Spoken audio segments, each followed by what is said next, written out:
am so delighted to be here in this beautiful country doing some amazing work.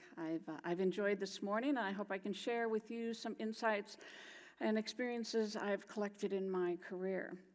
I have had the opportunity last week to spend in Canberra for an exciting week for the Geo Week.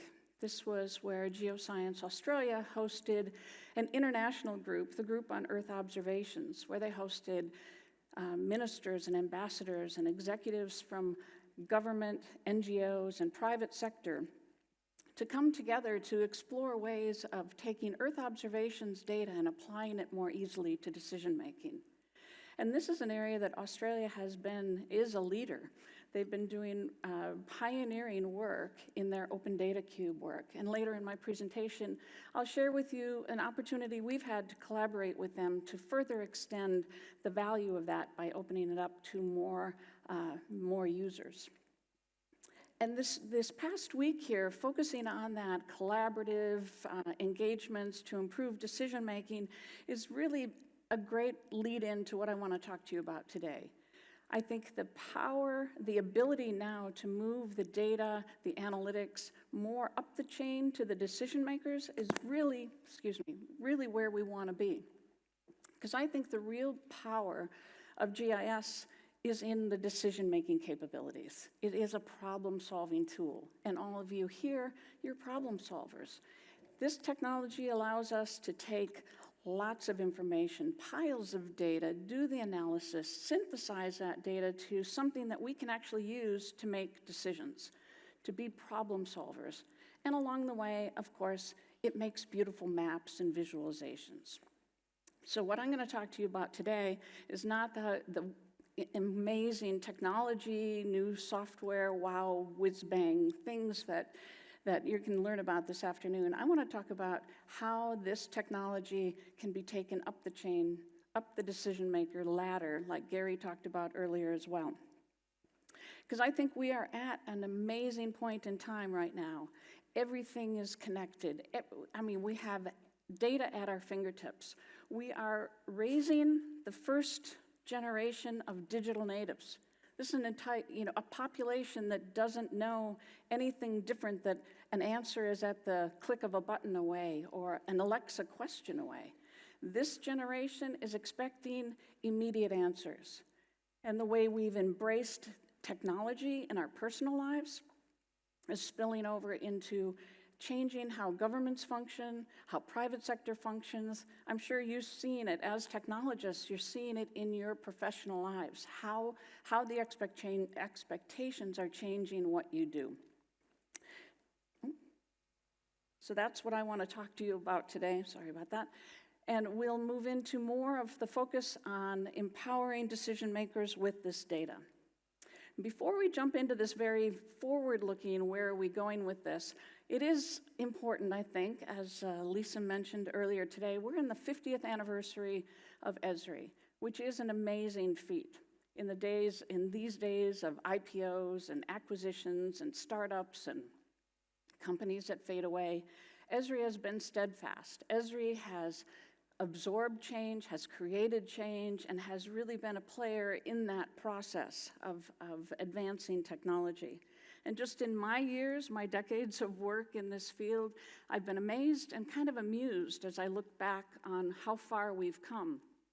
When I first started my career in Minnesota, we didn't have a lot of data. We had great ideas, we had great ambitions, we didn't have data. So we had to create all the data that we needed. And some of you may not even recognize what this thing is on the left-hand side of the screen, but we had to electronically, painstakingly trace soils maps. That was my first job in GIS. It was not a great one, but it taught me a lot along the way. So we had to create this data. Then it was painful to make a beautiful map of that data. We couldn't say which base map do we want to use. We had to create everything along the way. You started with a blank page. But I think the thing I really look back on is we struggled then with data sharing. How do we access data from other organizations? How do we share our data out? And our revolutionary solution was to take the best of our data and write it out on a CD and send it out to everybody that wanted to use it. Whether it was other other government organizations, or it was our regulated community, or whoever, but we shared it through CDs and these annual updates. We had this idea that maybe someday we could move into this FTP site thing and beyond. But we've come such a long way, such a long way. And I think one thing that my takeaway in reflecting back is that in this kind of painful process of growing this technology, we really became a tight-knit community. We knew we had to rely on each other, figure out how to work with each other. If I create this data, I'll give it to you. You give me that data, we'll make it work along the way. And I'm very pleased to say that that spirit of community, I think, has continued. I certainly sense it down here in Australia, as well as other parts of the world. So I'm happy to be part of that. So as we fast forward now, we are, as I said, we are in this connected world, and now we have this network of rich resources. We can tap into the Internet of Things to get these real-time sensors of data. We can use big data analytics in the cloud. We can now take the Earth observations data and GIS data, put it together in one platform that really is changing the opportunities that we can tap into to really push things forward. It's really the realization of what we thought about as the geospatial infrastructure, this foundational piece we used to call the National Spatial, and the NSDI, the National Spatial Data Infrastructure, but it was this idea, and it was this vision and wish for how we could work. We are now at that point, you are at that point, where you can make that difference, you can tap into these resources, and really push things forward in this kind of sharing, collaborative platform for decision making. And we're going to explore very quickly kind of how far that's come and where you might take it in the future. And I think there are a lot of reasons that we are at the brink of this, like doing even greater things going forward. We're able to take advantage of all those data sources, the abundance of data, and the compute power that's well beyond what we used to imagine. But I think the most important piece on this slide here is that we are living in this culture now of innovation. We are almost expected to think outside the box, to disrupt things, to do things differently, because you have the pieces to do that. Whether we never thought about crowdsourcing information in the past, we kind of had our thing and we didn't kind of venture outside. But now that's kind of the expectation. The other thing here that's significant is as we do all these things, we're producing more information products. Information products aren't necessarily a map anymore. It's maybe sacrilegious to say that in a GIS crowd, but the output products now might be an infographic. They might be a dashboard that just has numbers. It's using the GIS analytics behind the scenes, but we have to think about all the different ways we can communicate that information. And as all this technology change is happening, parallel to that is a whole shift in culture. We're rethinking how our organizations are structured, how they function. It used to be everything was very hierarchical, very stovepiped, and GIS was definitely this kind of thing on the side. Nobody knew quite where they fit into the organization or how best to work with them. But that has now shifted to a very networked, very collaborative approach, much more collaborative approach. I think we saw some of that in Gary's talk as well. So here, whether you're in the environmental program or in transportation or in health or even in taxation and revenue, we have this common platform to bring understanding and a context to lots of different data that helps us move forward. But probably my key point that I want to convey to you today, and we'll dig into this, is that the reason you all do the work that you do is because of the vision, the leadership, and the priorities that are set by your leaders. They set the priorities, they set the tone, they're kind of driving what an agency or an organization does, whether it's private sector or public sector. So when they say they want to grow the economy and jobs, or they want to improve the environment, you need to be a translator. You need to be thinking, oh, when they say grow jobs and economy, I know that they need to make smart investments. So they need to know, where are the jobs now? Where are unemployment rates high? Where do we have training facilities? Where do we need training facilities? You need to translate their priority talk, the promises that got them elected, or how they moved up the chain. You think about their words and translate that into your world. They don't know what they don't know, and they don't necessarily know how you can help them achieve those goals. So you are really you're sitting in an important place to help narrow that gap between the technologists and the executive and what they're trying to achieve. But the good news is these executives are getting more digitally savvy. They're using technology in their personal lives. They're hearing more and more about it in all kinds of corners. They're getting messages from lots of different places, like data is the natural resource of the 21st century, or here, these are a couple governors at a Governors Association meeting being told by other private sector executives that are trusted advisors that they really need to elevate the role of a chief data officer. They're getting a lot of this data speak. My favorite one here, though, is Governor Sununu from New Hampshire. We have a horrible issue with opioid crisis. So he set up a new commission or council to work specifically on that, and specifically said, we are going to use data analytics to help solve this problem. His quote here is, the data will allow us to not just make policy on a hunch, but really look at the data. This is a real turning point where we have these executives saying, I know we have data out there, we have tools, and we need to do that, tap into that to be successful. At the federal level, once the policymakers are seeing the value of this, they also want to do what they can from their tool set with what we call the policy pen, where they have passed some legislation here to make sure that this is institutionalized going forward, that some agencies can't step away from this. We've now passed the Geospatial Data Act and the Foundations for Evidence-Based Decision-Making Act by the U.S. Congress. On the complementary side, the White House has established their federal data strategy for all federal agencies to follow, and one of the things it says in there is that data must be treated as a strategic asset. Just like a physical good, data is a strategic asset. So this is to helping to institutionalize and acknowledge and support the progress that we've made. If we look at some of those early adopters, we can get into some fun stuff here now. How have they been using it? How are they using it to influence policy and make better decisions? As we look across the state, federal government, across local government as well, we're seeing several patterns emerge. They're clearly using it to analyze policy impacts, hopefully before legislation is passed. They're using it to improve communications both externally with citizens and internally for executive briefings. They're using it to engage with citizens in new ways and understand constituent sentiment and deliver transparency. So I'm going to very quickly run through a couple examples. Here with the U.S. Congress, the Library of Congress organizes their GIS kind of infrastructure. So the House and the Senate both have their own ArcGIS Online organization.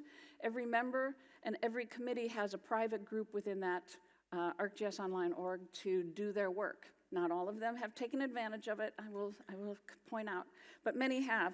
They're doing things like Congressman Takano to analyze, do his constituents have access to mass transit? Or one member that was promoting a healthcare bill and used this story map to educate other members to try to drum up support, so you'd vote along with him on that bill. The governors are using it here to look even across state lines, looking at where do we have electric vehicle charging stations. They can model out how far the 100-mile drive distance from there to see where their gaps are, then can overlay that with different funding opportunities we call opportunity zones. So they make smart investments based on data, whether it's opportunity zones where there are impaired waters or they don't have charging stations. We're seeing a lot of creativity in that area. The White House, they have been using it for a lot of outreach and communications, particularly during the Obama period. They became the masters of, I've got a bazillion spreadsheets, and now I can make a map out of it and help tell that story. Whether it's doing economic analysis, creating a story map that is out on their website, so when they go out, when Vice President Biden went out talking about this jobs package, they could point them back to that story map to learn more. For external communications, I don't think I need to say much about this. You all know the power of a story map. Well, the Governors Association and governors are adopting that as kind of a new standard best practice, getting away from PDFs of documents to more dynamic, engaging story maps to communicate their stories. I mentioned this too, the internal communications is changing. It's not all about the maps, but how they think about executive briefings is changing. Here, Governor Ducey in Arizona has embraced this idea of a story map and a map journal for his executive daily brief, particularly when they're having wildfires and other things that are very dynamic and changing all the time. The engaged citizen. There's so many new opportunities here, leveraging crowdsourcing and encouraging crowdsourcing.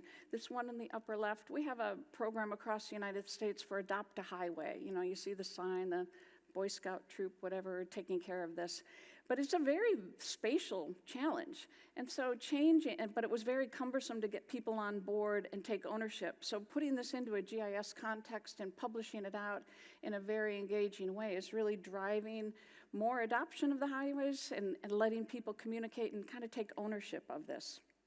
The last one from the US that I want to dig into a little bit is from Iowa, and Governor Reynolds is really pushing innovation. And there, the Department of Transportation was kind of putting all kinds of sensors on we get a lot of snow there. And they were putting sensors on their snow plows and cameras on their dashboards because it can be very dangerous driving out in these rural parts of the country if you don't know the conditions. They were managing that in their internal operations center. They said, well, why don't we share this with the citizens? That's the group who really needs to know what's going on. So they opened that up to the public to see. You can click on my road. Is it safe for me to drive there right now? Internally, they then use that same data of where the plows were, what activity did they put salt down, how long were they there, and calculate out how much that storm cost. So they could do that in the aftermath and do their kind of budget analysis. And they said too, citizens want to know how we're spending money. Let's open this up to them. They can see actually as the storm is progressing for 48 hours, what was the total cost of that storm in labor, materials, equipment. So they've done all of that because they had set up that open data sharing platform. So it was very easy to iterate on that and move it forward and take it out to the public.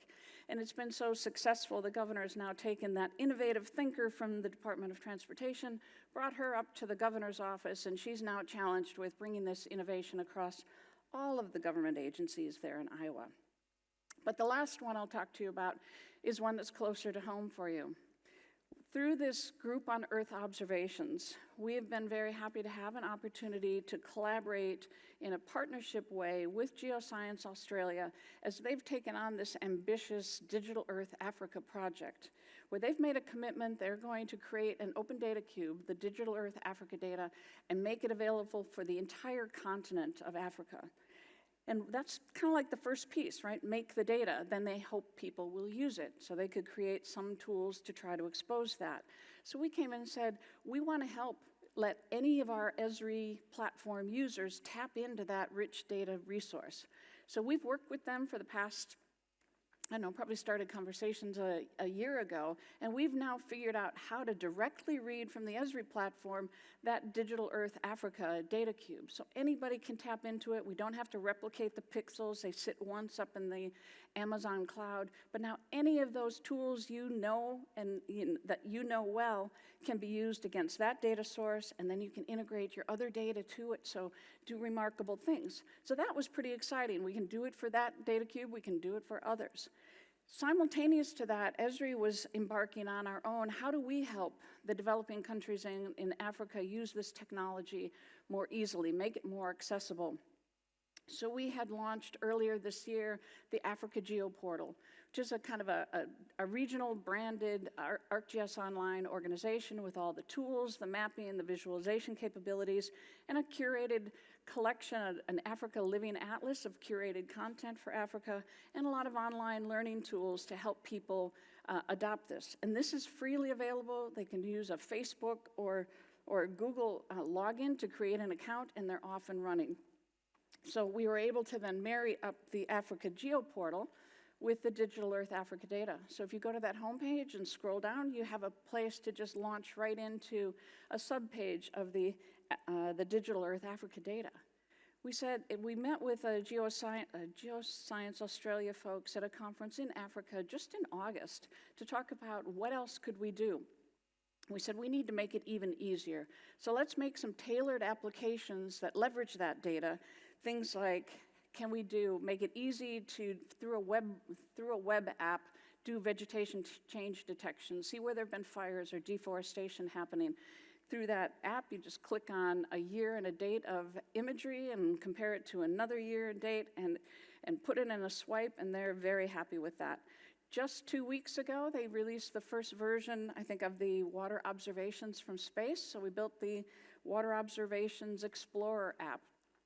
They said, well, could you help us bring this on a mobile device? Could we take this data in the field? They said, wouldn't it be great if anywhere you were, you could find the nearest water? What's the distance to water? So here's a first iteration of a mobile app that does just that. What's the direction and distance to water?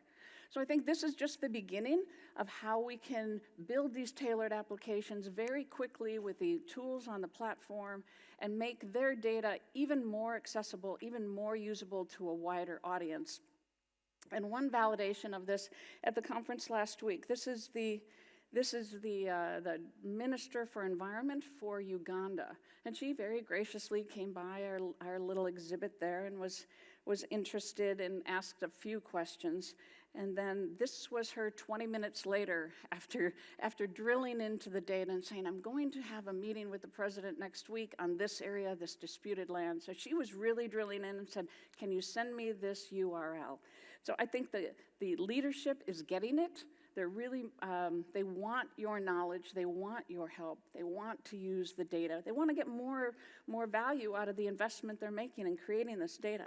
So I just want you to kind of remember, as you're doing your day-to-day tasks, step back once in a while, think about what the vision and priorities of your leadership are, and refresh in your own minds how the work you're doing can help them achieve those goals, because you really are sitting in a great spot to have impact. So my takeaways, what I want to ask you to do is think more about that role as a translator.